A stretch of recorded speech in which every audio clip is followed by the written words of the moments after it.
Hari ini kita akan membahas tentang demokrasi. Kenapa kita membahas tentang demokrasi? Karena demokrasi itu bagian dari kebernegaraan kita. Jadi dulu itu sebelum kemerdekaan berdiskusi 3 orang founding fathers. Founding fathers itu bapak pendiri bangsa ya, kalau kita artikan. Ada Soekarno, ada Bung Hatta, ada Syahrir ya. Salah satu di antara mereka mengatakan, apa bentuk negara yang akan kita proklamasikan? Kata salah seorangnya lagi, kerajaan. Bung Karno bertanya, lantas siapa rajanya? Mereka menjawab, ya Bung rajanya gitu. Tapi kemudian Soekarno menyatakan ketidaksetujuannya dan dia lebih menginginkan sebuah republik ya. Nah, maka kemudian diupayakanlah bentuk negara yang dimerdekakan itu adalah republik ya, Republik Indonesia. Nah, konsekuensi dari republik adalah kedaulatan ada di tangan rakyat. Gitu ya. Berbeda dengan kalau dipilih kerajaan misalnya, maka yang berdaulat itu raja. Gitu ya. Kalau kata raja mati, mati dia, rakyat itu. Kalau kata raja hidup, gitu ya, maka hidup rakyat itu. Tapi karena demokrasi, maka kedaulatannya justru ada di tangan rakyat. Ya. Ada di tangan rakyat. Nah, bentuk politik, proses politik yang menempatkan kedaulatan ada di tangan rakyat adalah demokrasi ya. Apa itu demokrasi? Demokrasi berasal dari bahasa Yunani, yaitu demos kratos. Demos itu artinya rakyat, sedangkan kratos itu artinya kekuasaan atau kedaulatan. Artinya demokrasi adalah kedaulatan di tangan rakyat. Itu ya, persis seperti yang diinginkan oleh Soekarno dan kemudian disetujui oleh seluruh bapak bangsa di dalam BPUPK ya, Badan Penyelidik Usaha-usaha Kemerdekaan. Oke, itulah kemudian kita hidup di dalam sebuah negara demokrasi ya. Ada yang mengatakan bahwa demokrasi itu bersifat paradoks ya. Kenapa demokrasi bersifat paradoks? Karena demosnya itu rakyat, kratos itu kekuasaan. Jadi kan satu sisi rakyat, satu sisi penguasa gitu ya. Itu paradoksnya ya. Satu menyuarakan kesetaraan atau kebebasan, yaitu demos, sedangkan satunya lagi yaitu kratein atau kratos itu menyiratkan hierarki ya. Kekuasaan itu kan hierarki, siapa yang menguasai, siapa yang dikuasai. Jadi terlihat paradoksnya di situ.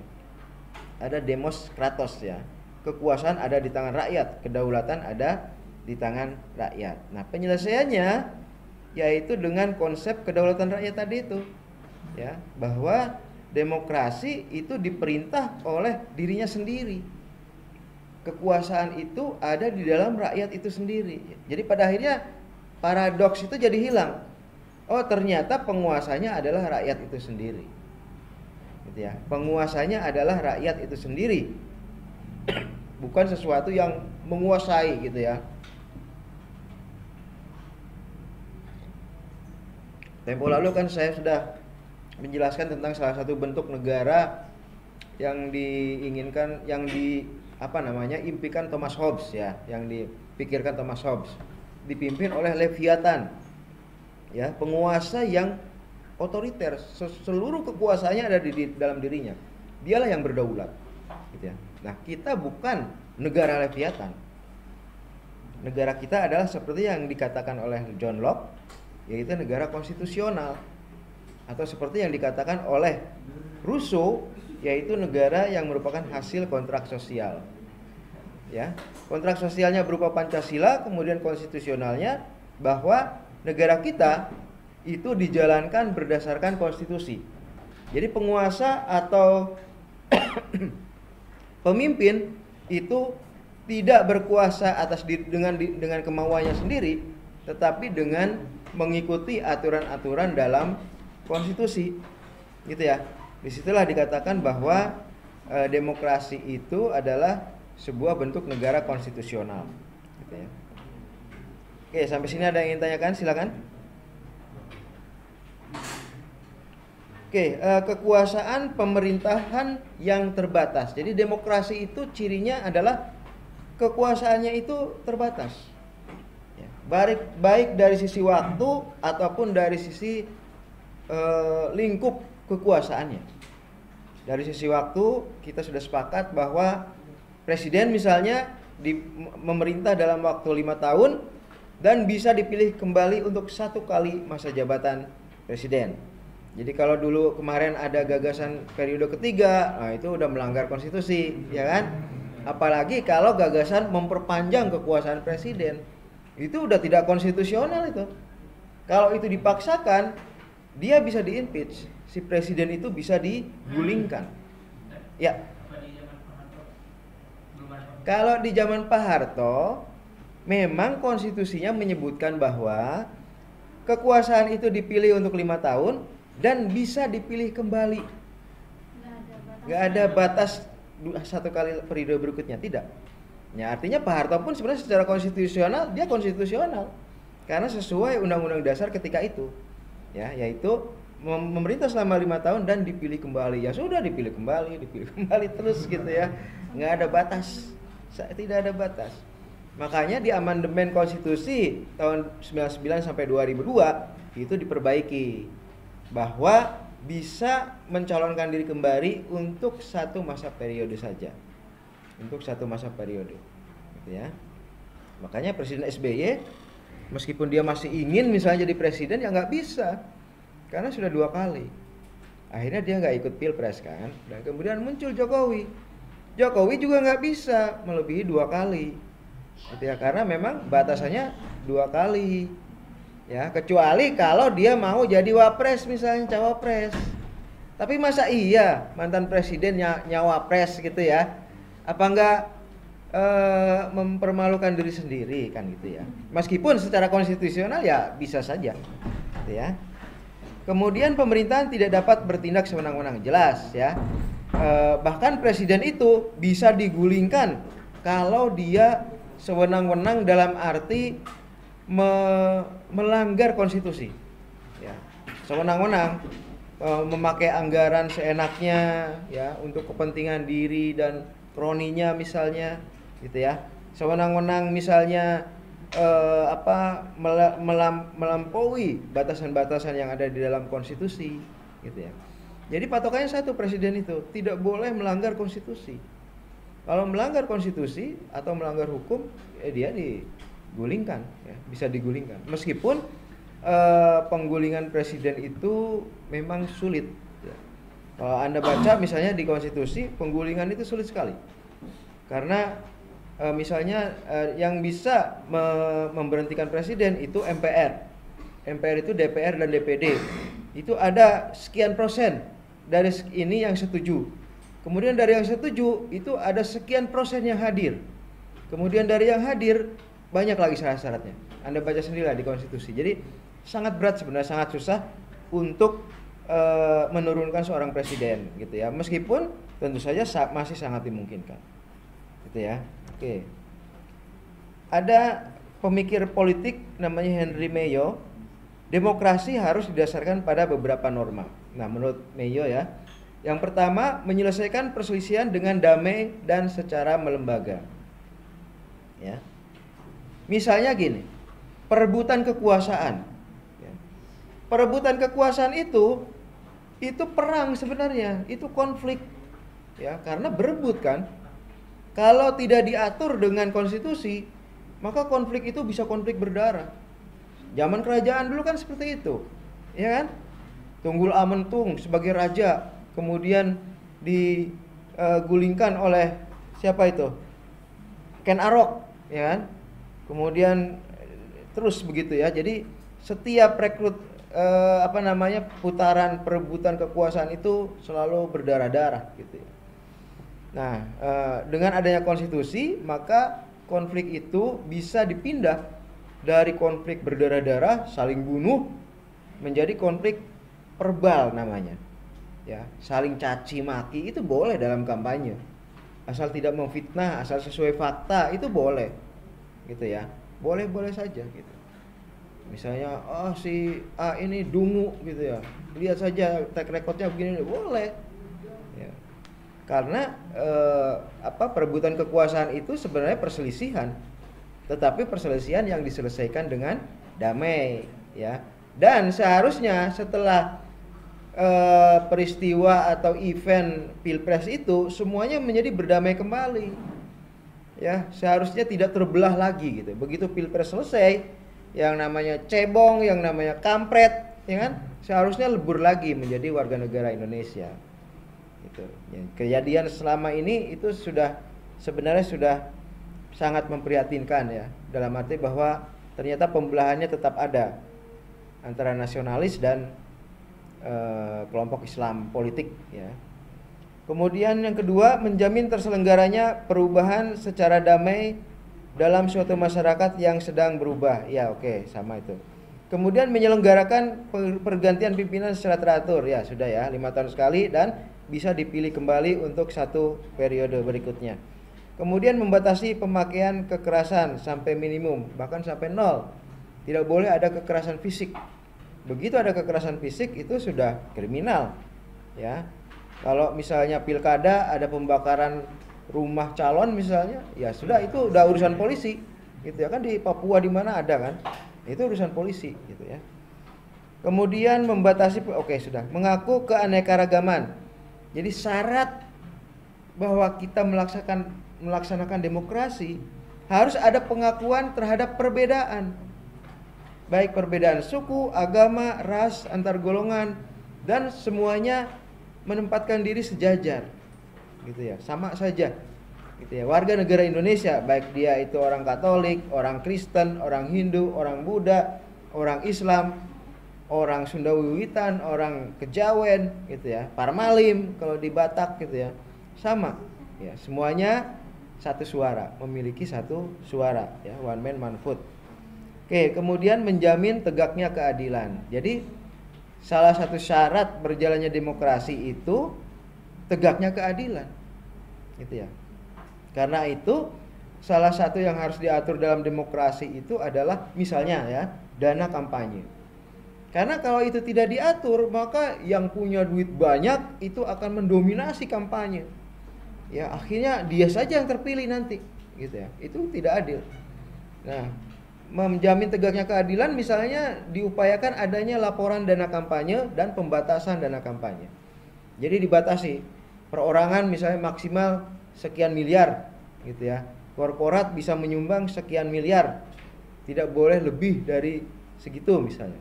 Nah, itu untuk menjaga keadilan itu, supaya perbedaan antara calon yang memiliki modal finansial tinggi dengan yang rendah itu tidak terlalu jauh. Itu akhirnya semuanya bisa melakukan kampanye, melakukan pengenalan diri, sosialisasi ke masyarakat, gitu ya. Itu menjamin tegaknya keadilan, termasuk keadilan dari sisi aspirasi suaranya, gitu ya. Tidak boleh ada suara rakyat yang dikhianati. Nah, misalnya salah satu permasalahan dalam pemilu itu daftar pemilih yang kacau, gitu ya. Banyak warga negara Indonesia yang tidak masuk ke dalam daftar pemilih. Nah, itu tidak adil. Ada rakyat yang bisa memilih, ada ya rakyat yang tidak bisa memilih karena tidak terdaftar, gitu ya. Karena itu KPU ya sebagai penyelenggara pemilu harus memperbaiki daftar pemilih itu sebaik mungkin sehingga tidak ada satu warga negara pun yang sudah punya hak memilih tidak bisa memilih, gitu ya. Semuanya harus bisa memilih. Kalau seseorang itu tidak memilih ya karena keinginannya, bukan karena aturan, gitu ya. Kalau dia memang tidak mau milih ya nggak apa-apa. Di Indonesia itu hak pilih, memilih itu hak, gitu ya. Jadi boleh tidak memilih dan bukan pelanggaran hukum. Meskipun dianjurkan untuk ikut memilih, karena dengan memilih itu artinya ikut menentukan masa depan bangsa ke depan seperti apa gitu ya. Ya, kalau Anda ingin misalnya memperjuangkan nilai-nilai Islam misalnya, maka ikut memilih. Pilihlah orang-orang yang terbukti memperjuangkan nilai-nilai Islam. Gitu ya. Kalau Anda seorang nasionalis sebaliknya ya, Anda ingin memperjuangkan nilai-nilai sekularisme misalnya, ya ikut milih juga supaya nanti pilihlah orang yang berideologi sekuler misalnya. Karena memang di Indonesia kan beragam, ada yang sekuler, ada yang Islam, ya, ada mungkin yang agama lain gitu ya. Nah itu semuanya memperjuangkan aspirasinya.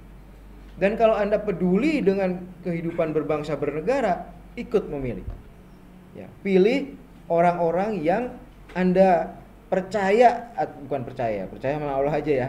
Yang Anda prediksi akan memperjuangkan gitu ya, memperjuangkan kepentingan Anda. Kalau Anda misalnya orang Islam, maka memperjuangkan kepentingan Islam. Kalau Anda orang Hindu misalnya, memperjuangkan kepentingan Hindu dan lain sebagainya. Itu kira-kira pemikiran dari Henry B. Mayo. Nah, dan Nurholis Madjid, seorang pemikir Islam, mungkin ada yang mencap Islam yang liberal begitu ya. Nah, dia mengatakan bahwa demokrasi itu harus didasari 7 norma. Pertama adalah kesadaran atas pluralisme. Jelas, itu sama dengan Mayo tadi ya. Memiliki kesadaran bahwa kita ini ditakdirkan hidup dalam kondisi negara yang beragam. Gitu ya. Kalau Allah mau kita hidup dalam keseragaman, pasti akan seragam. Gitu ya. Tetapi ternyata memang kita dilahirkan di negara yang beragam. Gitu ya. Kemudian yang kedua, didasari oleh musyawarah. Ya. Ini ciri khas demokrasi Indonesia ya, yaitu musyawarah. Musyawarah ini kalau dalam pemikiran filsafat itu kurang lebih mirip dengan demokrasi deliberatif. Ya. Silakan Anda carilah apa itu demokrasi deliberatif. Kemudian pemufakatan yang jujur dan sehat. Jadi jangan pemufakatan jahat, ya kan? Ayo kita singkirkan calon itu dengan cara apapun gitu. Fitnah saja dia, gitu ya. Korupsi atau apa gitu. Pada akhirnya misalnya tidak terbukti, ya kan? Atau justru pengadilannya yang dipakai untuk membuktikan itu, gitu ya. Dan kemudian orang itu hancur, gitu. Itu jangan, ya. Kata Nurholis Madjid, pemufakatan itu harus jujur dan sehat. Bersainglah dengan sehat, gitu ya. Kalau memang orang itu punya hal negatif, silakan diangkat. Tetapi jangan mengada-ngada, jangan fitnah, jangan hoax, gitu ya. Oke, kemudian yang keempat didasari oleh kerjasama, jelas ya. Demokrasi itu kerjasama, ya. Kerjasama untuk mencapai cita-cita bersama, gitu ya, masing-masing. Partai itu seharusnya mengejar cita-cita. Setiap partai itu harusnya punya ideologi. Ideologi itu apa? Cita-cita yang dikejar, gitu ya. Partai itu masing-masing seharusnya punya ideologi. Kemudian pemenuhan segi-segi ekonomi. Nah, demokrasi itu mengharuskan adanya pemenuhan segi-segi ekonomi. Kenapa? Kalau ekonomi belum terpenuhi, ya seperti di Indonesia ini. Ada serangan pajar, ya kan? Ada amplop isinya 50.000, 100.000, pilihlah gitu ya. Nah, ada yang lucu, saya bulan lalu itu diminta KPU untuk sosialisasi tahapan pemilu di Sumatera sana. Saya bilang sekarang ini, kalau dulu misalnya ada pepatah, terima uangnya jangan pilih orangnya, gitu ya. Terima uangnya lumayan kan, tapi jangan pilih orangnya. Nah, tapi kemudian ada bapak-bapak gitu yang ngomong, Pak, saya ini orang beriman, katanya gitu. Orang sudah ngasih, masa saya tidak kasih balik, katanya gitu. Dosa dong saya, kan gitu kan. Nah, akhirnya ya pepatah itu sebenarnya kurang tepat, gitu ya. Harusnya saya bilang gitu di acara itu, jangan ambil uangnya, jangan pilih orangnya, gitu ya. Jadi siapapun yang mau money politik jangan dipilih, uangnya juga jangan diambil, gitu ya. Nah, sayangnya moderatornya tuh TA anggota DPR. Mungkin dia berdasarkan pengalaman ya. Seperti kata Pak Toto, saudara-saudara, ambil uangnya, pilih orangnya. Waduh, kacau, saya bilang. Itu pengalaman Anda, tetap pepatahnya salah gitu ya. Justru jangan dipilih, jangan diambil uangnya, karena itu kan suap. Jangan lupa yang memberi suap dan yang menyuap itu apa? Masuk neraka gitu ya. Oh, itu masuk di situ gitu loh. Yang Anda dapat amplop untuk memilih si A gitu ya. Nah, itu kan suap itu. Ya, kalau Anda terima, siap-siap aja dibakar api neraka gitu kan. Jadi sebaiknya jangan terima uangnya, jangan pilih orangnya. Tetapi untuk sampai pada saat itu, pada posisi itu harus ada pemenuhan segi-segi ekonomi. Rakyatnya harus sejahtera dulu sehingga dia tidak mungkin mencari uang yang seperti itu gitu. Ya. Lain halnya kalau rakyat kita masih miskin, dapat 100.000, wah lumayan gitu kan.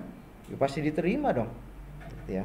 Nanti kemudian kan sudah dikasih, masa enggak memberi kebaikan sama yang ngasih kan gitu. Nah, itu lingkaran setannya di situ gitu ya. Jadi memang seharusnya kita berjuang untuk perbaikan kesejahteraan rakyat, bukan kita ya. Pemerintah harusnya memperjuangkan kesejahteraan rakyat sehingga di akhir pemerintahannya itu rakyat harus menjadi sejahtera. Gitu ya. Kalau di akhir pemerintahan rakyat makin sulit, bensin dinaikkan terus-menerus, harga beras, harga telur naik terus, sehingga semua jadi susah, ya bagaimana gitu ya. Kemudian poin lainnya adalah pertimbangan moral. Cak Nur memasukkan nilai moral dalam demokrasi. Ya artinya apa? Tadi contohnya menerima suap itu tidak bermoral. Gitu ya. Kampanye dengan isu-isu hoax itu tidak bermoral. Memfitnah orang itu juga tidak bermoral. Jangan lupa fitnah lebih kejam dari setidaknya dari tidak memfitnah, ya kan, pasti lebih kejam gitu. Jadi memfitnah itu tidak bermoral gitu ya. Dan demokrasi akan hancur dengan pemikiran Cak Nur ini. Demokrasi itu akan hancur kalau pemain politiknya, peserta pemilunya tidak bermoral gitu ya. Jadi kalau misalnya dalam pemilu kita calon-calonnya masih menyuap rakyat, masih memakai money politik, ya artinya moral itu ditinggalkan, ya demokrasi juga tidak akan tegak. Intinya itu ya. Ternyata di barat itu jauh lebih bermoral, jauh lebih islami, karena tidak ada money politik gitu ya. Orang mau nyogok berapa? Orang semua gajinya minimal 50 juta sebulan. Oh, disogok berapa coba? Nah, itu pentingnya pemenuhan segi-segi ekonomi ya. Kemudian poin terakhir, sistem pendidikan yang menunjang. Jelas harus ada pendidikan politik. Kalau tidak ada pendidikan politik, maka rakyat tidak akan paham bahwa kedaulatan yang dia miliki itu harus disalurkan secara benar. Kalau kemudian disandera oleh uang, dia ikut kekuatan uang, maka demokrasi itu akan hancur pada akhirnya gitu ya. Oke, silakan, ada yang ditanyakan.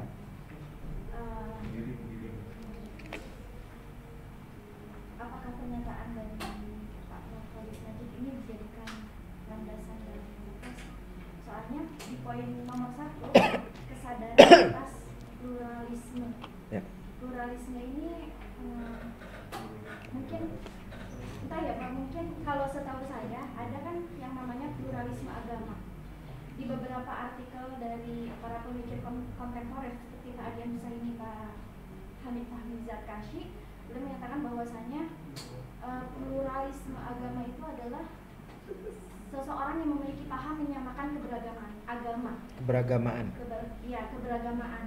Di Indonesia kita tahu bahwa banyak sekali orang yang menganut agama Kristen, Islam dan lain sebagainya, dan mereka menganggap bahwa semua agama itu sama, mencapai tujuan yang sama dan menuju Tuhan yang sama, seperti itu. Nah, apakah pluralisme di sini juga mencakup pluralisme agama, karena di sini nggak ada pengecualian seperti itu? Ya, oke, Anda lihat di sini ditulisnya kesadaran atas pluralisme. Ya, jadi bukan pluralisme agama. Ya, Eh, Pluralisme agama kalau diartikan bahwa itu menyamakan seluruh agama, terus kemudian berpandangan bahwa Tuhan semua agama itu sama, kemudian pada akhirnya juga akan diterima karena dianggap sebagai keberagaman yang sama. Saya kira itu bukan pluralisme yang dimaksudkan oleh nulis Majid, ya. Justru pluralisme di sini itu adalah kesadaran akan keberagaman, beragam, kesadaran bahwa kita orang Islam, mereka orang Kristen, mereka orang Katolik, mereka orang Hindu, mereka orang Buddha, itu harus diterima bahwa ya negara kita memang negara yang beragam, gitu. Nah, syarat dari demokrasi itu menyadari itu. Dengan demikian maka nanti pemilihan atau apa itu lebih didasarkan kepada kepentingan negara, gitu ya. Meskipun kata Bung Karno, ya yang Islam perjuangkan keislaman dengan cara merebut kekuasaan di legislatif misalnya. Yang Kristen perjuangkan kekristenan dengan cara merebut kekuasaan di legislatif misalnya. Itu bisa seperti itu. Masing-masing berjuang, gitu ya. Nah, kesadaran akan pluralisme ini bahwa negara kita ini plural, ya. Kata lainnya majemuk. Negara kita ini majemuk, bukan homogen seperti di Arab misalnya yang 100% orang Islam, tidak, gitu ya. Di kita itu ada 20% yang bukan Islam. Nah, itu disebut sebagai negara yang majemuk, negara yang plural. Demokrasi hanya bisa tumbuh kalau ada kesadaran itu. Kalau tidak ada kesadaran itu, ya nanti akan tidak bisa menyelesaikan konflik secara demokratis. Tapi nanti akan terus berkonflik karena masing-masing merasa jalannya yang benar, gitu ya. Sebenarnya pluralisme menyamakan semua itu juga pada akhirnya nggak ada yang percaya itu. Setiap individu pasti percaya bahwa apa yang dianutnya itulah yang benar, gitu ya. Setiap individu pasti percaya bahwa apa yang dianutnya itu adalah yang benar, kecuali mungkin orang yang tidak beragama, gitu ya. Tapi kan di sini hampir semua hampir semua individu itu beragama. Nah, di atas dalam lingkup bahwa percaya bahwa hanya kepercayaan saya yang benar, hanya agama saya yang benar, itu juga harus mengakui bahwa ada loh orang lain yang beragama lain, gitu ya. Dan kita bisa toleransi. Toleransi itu menjaga jarak artinya. Toleransi itu artinya menjaga jarak. Lakum dinukum waliyadin. Itu udah jelas sekali itu toleransi itu ada dalam ajaran Islam, ya kan? Bagimu agamamu, bagiku agamaku. Tetapi pernyataan bagimu agamamu, bagiku agamaku, bukankah itu pengakuan bahwa ada agama lain selain agama kita? Ya, itu pengakuan. Jadi tidak ada paksaan dalam beragama, gitu ya. Di situ kesadaran akan pluralisme di situ. Bahwa kita sadar negara kita itu majemuk. Nah, itu dasar dari demokrasi. Dengan begitu kita bisa menerima misalnya kalau ada tokoh di luar agama kita ternyata dia dipercaya dan kemudian jadi pemimpin misalnya, gitu ya. Kita harus bisa percaya, kita harus bisa menerima itu, intinya itu, ya. Misalnya di Bogor kok Adian Napitupulu kok mewakili Bogor, gitu ya. Bukannya itu nama Batak, gitu kan, dari sisi etnis misalnya. Tapi kalau ternyata dia menang di Bogor, ya sudah, terima. Kesadaran akan pluralisme itu, gitu ya. Itu intinya di situ, gitu. Ya sudah, dia memang keturunan Batak, tetapi dia tinggal di Bogor dan dia ternyata mendapatkan suara terbanyak, gitu. Bahkan orang Bogor asli pun memilih dia, gitu ya. Ya sudah, terima. Nah, itu kesadaran akan pluralisme. Kalau tidak sadar, ya udah nggak bisa terima, terus kemudian makar lah, kemudian chaos lah, gitu ya. Seperti itu maksudnya di situ, ya. Kalau misalnya tidak puas dengan hasil pemilu, ya berjuanglah untuk 5 tahun ke depan supaya berubah, gitu. Jadi ada perubahan itu setiap 5 tahun sekali. Oke, ada lagi yang ditanyakan, silakan.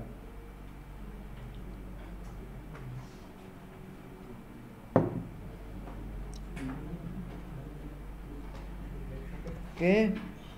Kemudian ada komponen-komponen penegak demokrasi. Pertama, negara hukum tentu ya.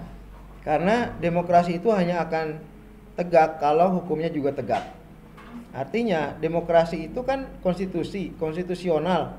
Itu adalah aturan hukum ya. Hanya dalam negara yang hukumnya dihormati, maka demokrasinya bisa tegak gitu ya. Kemudian yang kedua, good governance ya. Pemerintahannya harus merupakan pemerintahan yang baik. Kalau pemerintahannya tidak baik, tidak bersih, maka demokrasi kemungkinan akan dikotori. Gitu ya. Misalnya kalau bukan good governance, misalnya si pejabat incumbent gitu ya, menggunakan jabatannya untuk kampanye agar terpilih kembali misalnya. Nah, itu nanti pada akhirnya akan hancur demokrasinya. Ya, karena salah satu penegak demokrasi adalah good governance. Ya. Nanti kita akan ada ya pembahasan khusus tentang good governance kalau tidak salah.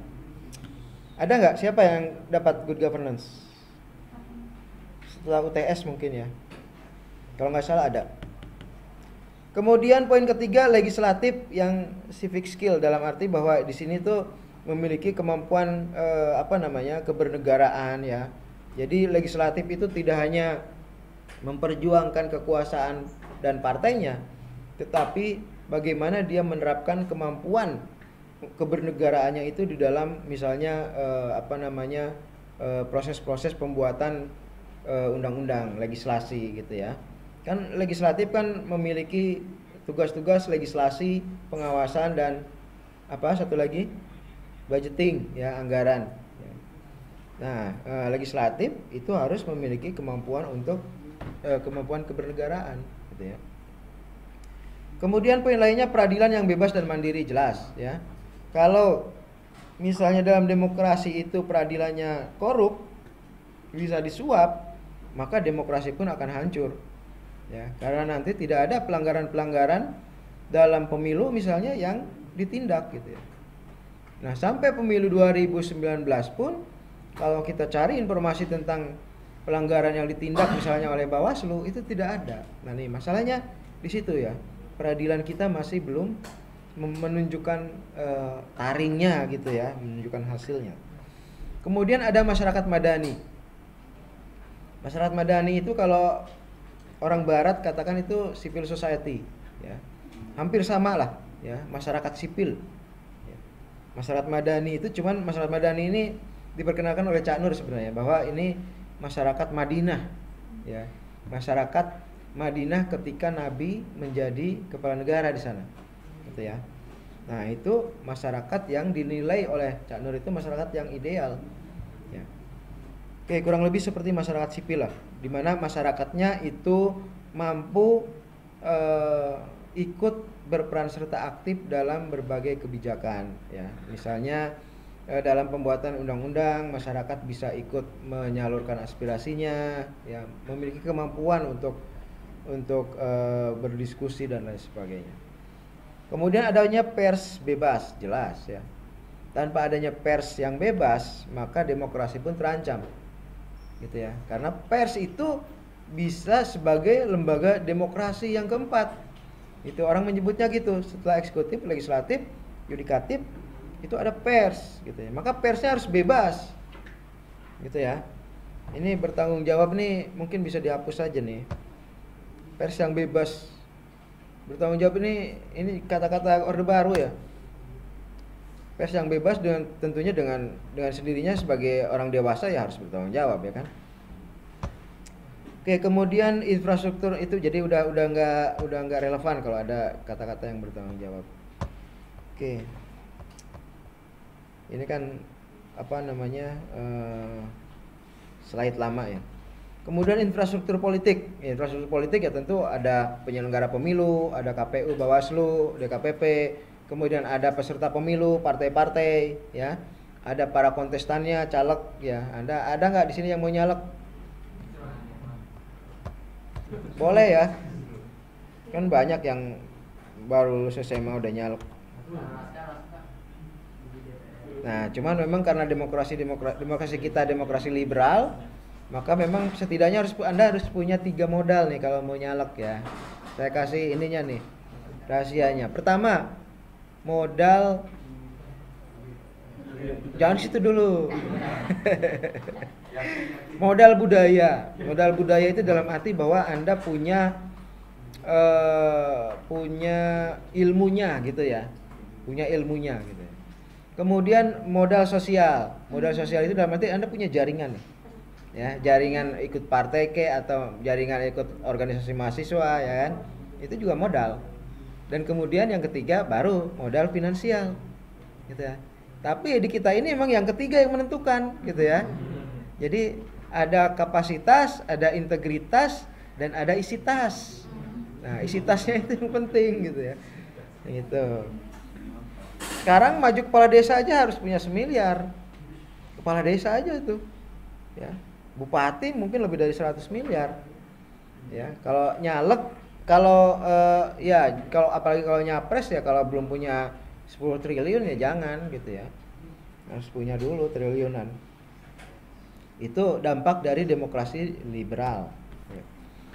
Oke, sekarang lokus demokrasi, aturannya ya. Aturannya ada Pancasila, tentu sebagai dasar negara ya. Sumber dari segala sumber hukum kan Pancasila. Maka harus sesuai dengan Pancasila, kemudian harus sesuai dengan konstitusi ya.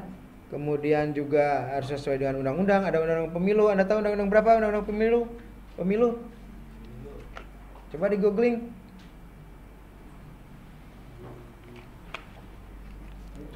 Undang-undang pemilu itu undang-undang nomor berapa, tahun berapa yang sekarang berlaku? 17.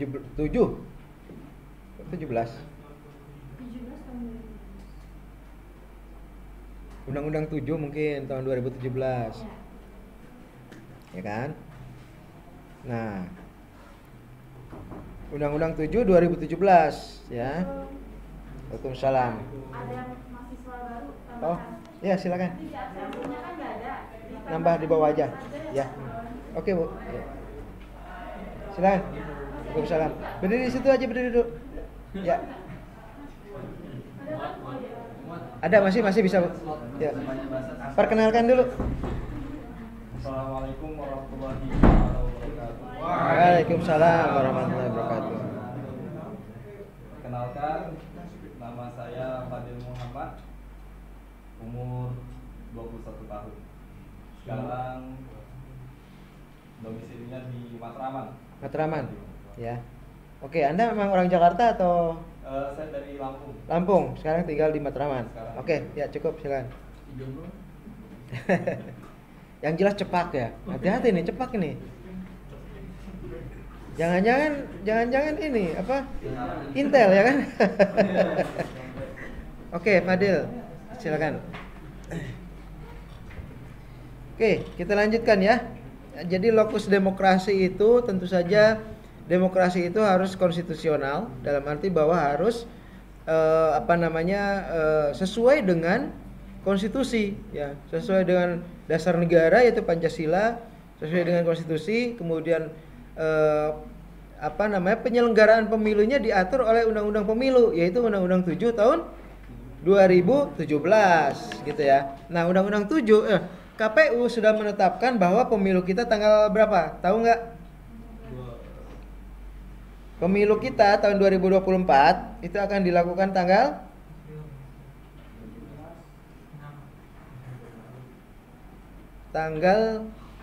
hari Valentine tanggal berapa? 14 ya. Jadi KPU sudah menentukan hari pemungutan suaranya tanggal 14 Februari tahun 2024 gitu ya. Saya nggak tahu, katanya tadinya rencananya mau tanggal 21 Februari. Tapi kemudian diubah menjadi 14 Februari. Gitu ya. Saya nggak tahu kenapa, tapi kalau 21 Februari itu berarti kan 212 ya. Nah, itu jadi kemudian dirubah jadi 14/2 gitu 2024. Oke. Nah, dalam Undang-Undang Pemilu tadi mengamanatkan bahwa KPU sebagai penyelenggara pemilu harus sudah memulai tahapan pemilu itu 20 bulan sebelum hari pemungutan suara. Nah, 20 bulan sebelum hari pemungutan suara itu artinya 14 Juni 2022 yang lalu. Nah, sejak 14 Juni 2022 yang lalu, tahapan pemilu itu sudah dimulai. Ya. Kita lihat misalnya kalau Anda nonton berita awal Agustus pendaftaran partai politik, ya kan? Lihat nggak? Nggak, ya nggak apa-apa. Tapi lebih baik kalau kita tahu bahwa pemilu itu tidak hanya hari pemungutan suara, tetapi menuju pemungutan suara itu banyak sekali tahapan-tahapannya. Banyak sekali juga peluang-peluang kecurangannya. Kalau Anda ingin republik ini baik ke depan, Anda ikutin tahapan per tahapan itu. Gitu ya. Dan kalau Anda berminat misalnya menjadi pemantau, Anda bisa daftar ke lembaga pemantau pemilu. Maka Anda bisa memantau setiap tahapan itu. Sehingga kemudian Anda bisa memastikan bahwa tahapan-tahapan itu tidak dicurangi.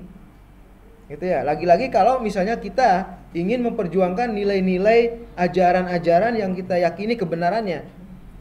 Gitu ya. Karena di dalam negara plural ini nilai-nilai ajaran-ajaran yang dianut oleh pemenang pemilu itulah yang akan berlaku. Gitu ya.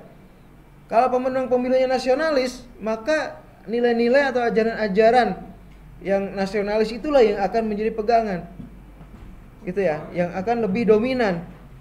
Kalau misalnya kelompok religius yang memenangkan kontestasi pemilu dan kemudian memimpin republik ini, maka nilai-nilai religiuslah yang akan lebih dominan. Gitu ya.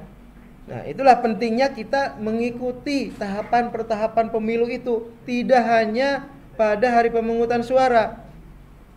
Kenapa demikian? Karena ini Anda kan mahasiswa.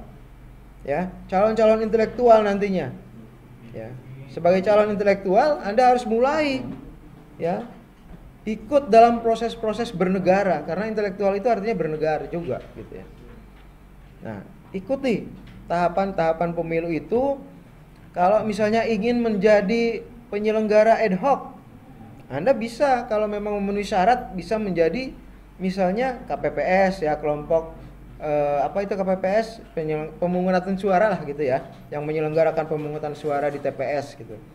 Bisa juga menjadi pengawas di TPS misalnya gitu ya.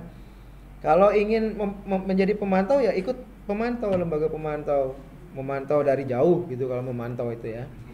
Kalau pengawas itu bisa ikut dalam, kan kalau TPS itu ada tali-tali nih yang membatasi ya.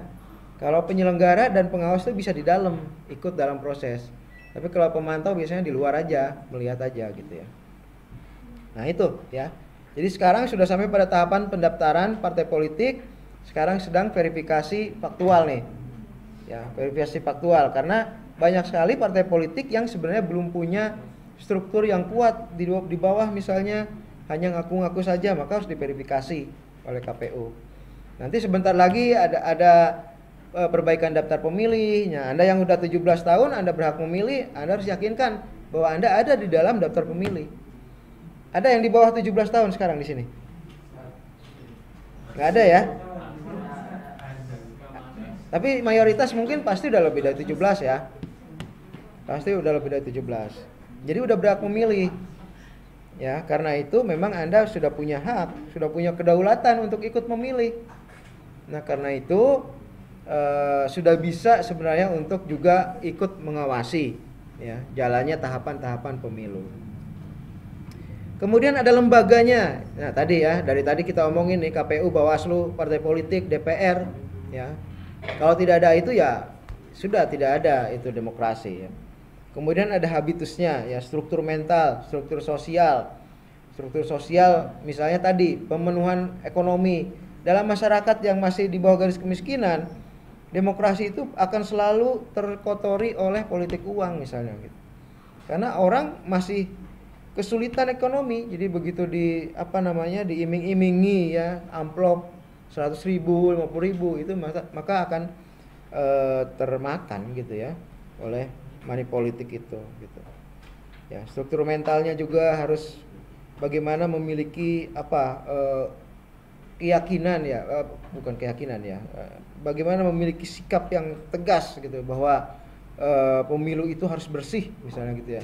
Pemilu itu misalnya harus menjadi filter integritas gitu.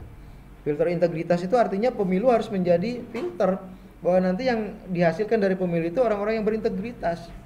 Orang-orang yang tidak suap menyuap gitu ya. Karena kalau dalam pemilu aja sudah melakukan suap, maka dia dalam kepemimpinannya juga akan melakukan yang sama gitu ya. Akan suap, korupsi dan lain sebagainya. Oke. Kemudian nah ini HAM itu merupakan jantungnya demokrasi. Kenapa? Karena dalam demokrasi itu intinya intinya adalah pengakuan terhadap hak asasi ya. Hak asasi itu misalnya hak hidup. Demokrasi itu konflik, iya konflik, tapi konfliknya konflik verbal, ya, berdebat. Makanya ada debat capres, ya kan?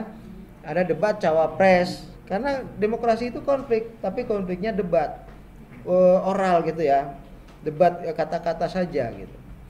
Kemudian selain hak hidup, hak milik, ya, demokrasi itu juga merupakan bagian dari yang melindungi hak milik ya, karena dalam pemerintahan yang demokratis tentu adalah pemerintahan yang mengakui hak-hak warga negara termasuk hak milik warga negara ya. Oke. Nah, model-model demokrasi ini ada demokrasi liberal, ada demokrasi terpimpin. Nah, ini demokrasi terpimpin sebenarnya bukan terpimpin nih ya. Sebenarnya bukan demokrasi ini ya.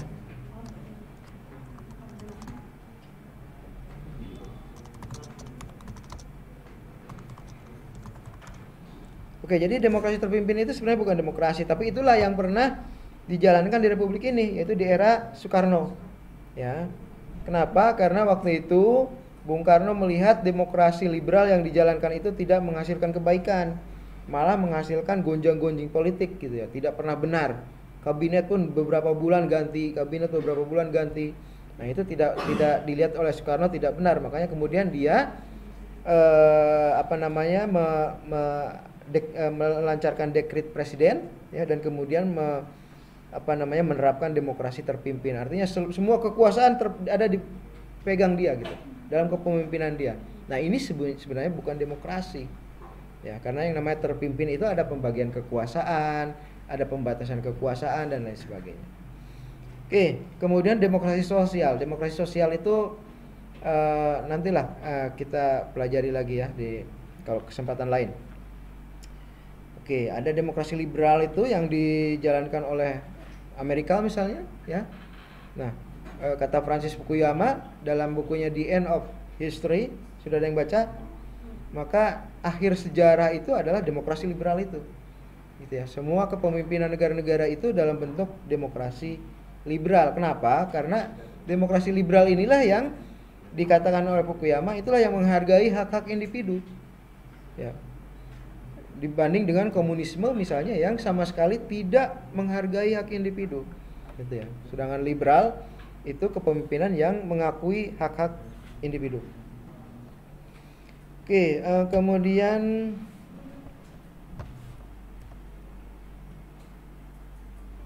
dalam berdasarkan cara mengeluarkan pendapat itu ada demokrasi langsung dan ada demokrasi tidak langsung. Sekarang ini hampir tidak ada negara yang melaksanakan demokrasi langsung ya. Misalnya mau buat undang-undang tenaga kerja, semua rakyat kumpul gitu ya. Kalau di Indonesia berarti 270 juta jiwa kumpul membuat itu bareng-bareng gitu. Enggak mungkin. Gitu ya, langsung seperti itu. Makanya kita melaksanakan demokrasi representatif namanya ya. Pemilihannya langsung, tetapi kemudian proses-proses bernegaranya itu secara representatif, itu oleh DPR. Jadi hanya DPR aja nih yang membuat undang-undang, bukan rakyat gitu ya. Tapi DPR bisa menerima aspirasi-aspirasi dari rakyat, gitu ya. Tapi yang bertugas sebagai membuat legislasi adalah anggota legislatif, yaitu DPR, gitu ya. Karena itu demokrasinya disebut sebagai demokrasi tidak langsung, demokrasi representatif, karena kedaulatan yang ada di tangan rakyat itu diberikan kepada wakil-wakilnya. Itu makna tidak langsung di sini. Jadi kedaulatannya ada di rakyat, tapi pada saat pemilu diberikan misalnya ke siapa misalnya Mardhani Alisera misalnya, kalau Anda PKS, pro PKS misalnya gitu. Maka kemudian si Mardhani inilah yang kemudian melaksanakan kedaulatan rakyat itu, mewakili rakyat gitu ya. Kalau Anda orang PDIP misalnya, Anda pilih siapa gitu ya, maka dia itulah yang akan melaksanakan kedaulatan rakyat sebagai wakil rakyat. Untuk tahapannya Pak, DPR menerima aspirasi rakyat dulu baru membuat kebijakan atau membuat kebijakan baru Jadi gini, salah satu tugas DPR itu kan legislasi, membuat undang-undang. Nah, dalam proses pembuatan undang-undang itu mereka berdiskusi dan kemudian menentukan tahap-tahapnya. Nah, salah satu tahapnya adalah mendengar aspirasi, gitu ya. Dalam setiap pembuatan pembuatan undang-undang itu pasti ada sesi penerimaan aspirasi dari rakyat. caranya? Ya, biasanya DPR misalnya mengundang organisasi-organisasi yang bisa representatif misalnya, gitu ya. Kalau misalnya mau membuat undang-undang tentang perburuhan, maka biasanya mengundang perwakilan-perwakilan buruh, gitu ya. Ini buruh nih aspirasinya apa, inginnya seperti apa, gitu ya. Misalnya undang-undang tentang pendidikan, biasanya guru yang diundang, organisasi guru, gitu ya. Bisa seperti itu, ya. Memang tidak individu per individu kan banyak kan, gitu ya. Nah, individu itu bisa menyalurkannya lewat organisasi-organisasi itu. Selama ini seperti itu, ya. Berarti Pak, kalau masih banyak yang demo belum Ya, jadi gini, demonstrasi itu bagi saya bukanlah pertanda bahwa demokrasi itu sudah benar. Karena demonstrasi itu justru pertanda bahwa ada penyakit nih dalam demokrasi. Gitu ya, demokrasi tidak berjalan, rakyat tidak bisa menyalurkan aspirasinya. Akhirnya terpaksa mereka turun ke jalan, berdemonstrasi supaya terlihat nih, ada yang tidak setuju. Gitu ya.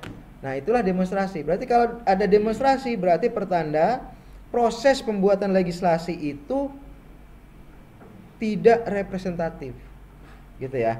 Seperti kemarin pembuatan undang-undang Ciptaker. Itu kan akhirnya hasilnya undang-undang yang sangat pro kapitalis. Nah, itu yang kemudian membuat para buruh turun ke jalan karena mereka merasa dirugikan. Gitu ya. Kehidupannya menjadi semakin tidak terjamin gitu ya, dan lain sebagainya gitu.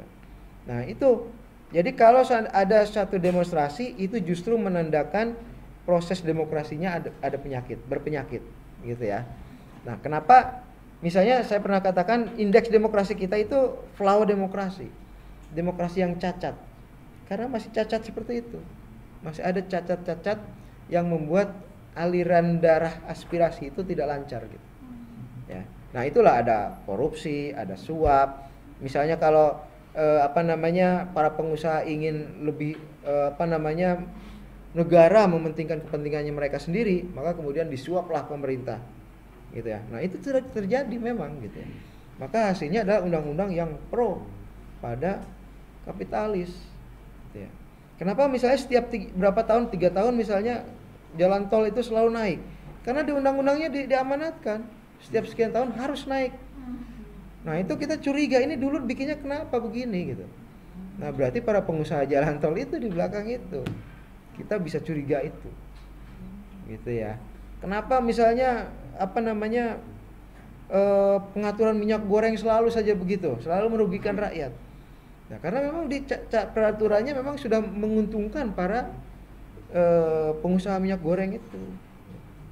Nah, disitulah pentingnya memang partisipasi rakyat dalam setiap pembuatan kebijakan, gitu ya.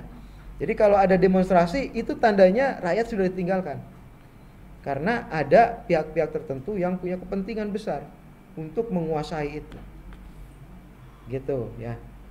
Oke, jadi kalau lihat ada demonstrasi, pelajari apa nih penyebabnya. Biasanya karena memang kepentingan rakyat ditinggalkan, gitu ya. Oke. Bisa nggak Pak dalam Ya. negara itu cara demokrasinya pakai dua-duanya langsung dan tidak langsung? Misal pemerintah daerah pakai demokrasi langsung, baru ke pusatnya sudah langsung. Saya kira mungkin kalau di tingkat desa iya.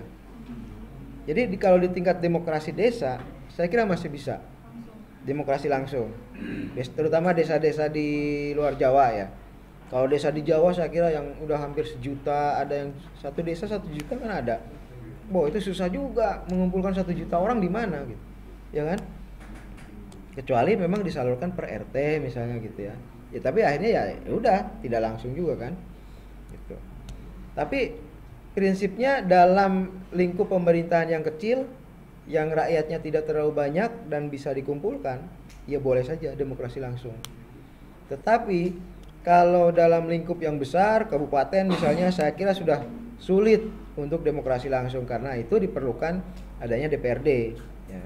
Diperlukan adanya DPRD. Karena sudah tidak mungkin lagi untuk melaksanakan demokrasi langsung di tingkat kabupaten.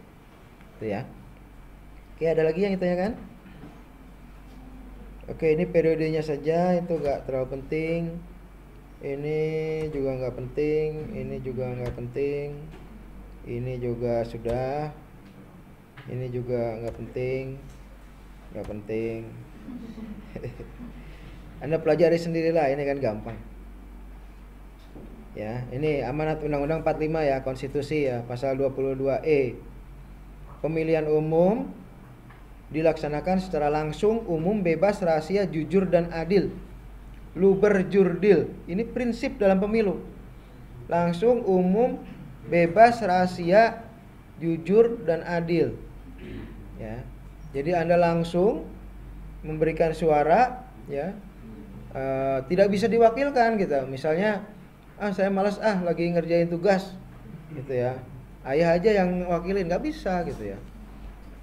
Harus langsung sendiri. Ya.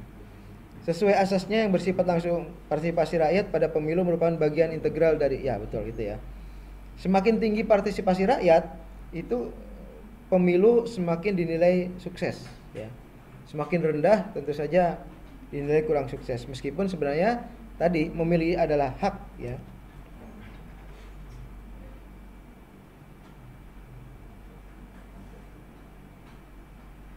Oke, ini salah satu pandangan dari Romo Sas ya, Romo Sastra Wijaya. Ini dosen saya juga ini waktu di STF di Dirkara.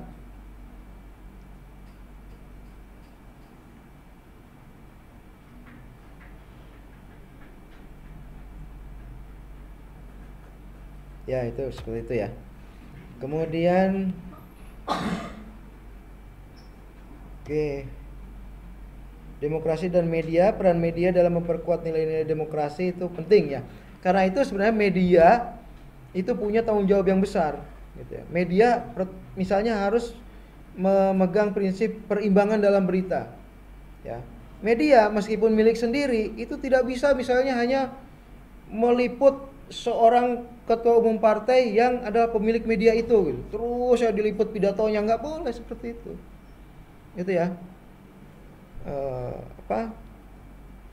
Sebuah televisi misalnya ya meliput ketua umumnya saja ya untuk dalam satu kampanye, itu nggak boleh karena bertanggung jawab untuk memberikan perimbangan berita gitu ya.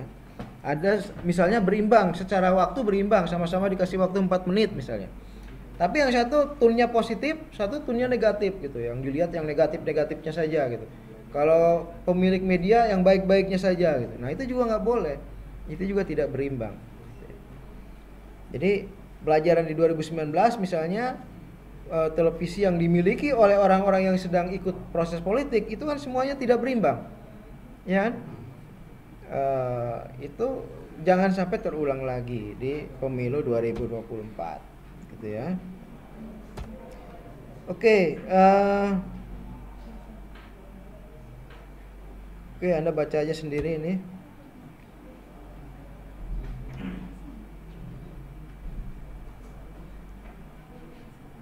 Ya, jadi televisi itu memang memiliki peranan penting meskipun sekarang itu mungkin peranannya sudah berkurang ya, berkurang karena banyak orang pindah ke sosial media sekarang ya, ke YouTube, ke TikTok, ke mana lagi itu banyak lah, saya nggak paham juga.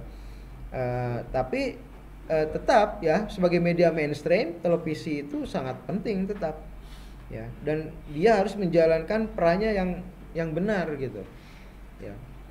Karena pemilik Metro TV misalnya pidato Surya Paloh saja terus diliput ya kan, sementara pidato yang lain tidak. Nah, nggak boleh itu seperti itu, nggak boleh terulang, gitu ya. Kalaupun itu pernah dilakukan, maka ke depan itu tidak boleh terulang. Sama TV One juga begitu, ya kan? Begitu kelompok politiknya yang pidato, ya sama gitu ya, diliput panjang. Sama juga apa itu namanya RCTI itu, sama juga ya. Nah, memang susah memisahkan antara kepentingan pemilik dengan televisi. Tetapi yang harus diingat adalah televisi itu jaringan publik, ya. Meskipun dia dimiliki oleh satu korporat, itu tetap merupakan milik publik. Karena itu tidak bisa digunakan secara sewenang-wenang. Oke, sudah ya. Oke, saya kira selesai. Itu terkait dengan demokrasi. Oke, ada waktu 5 menit untuk kuis sesuai dengan yang pernah saya katakan.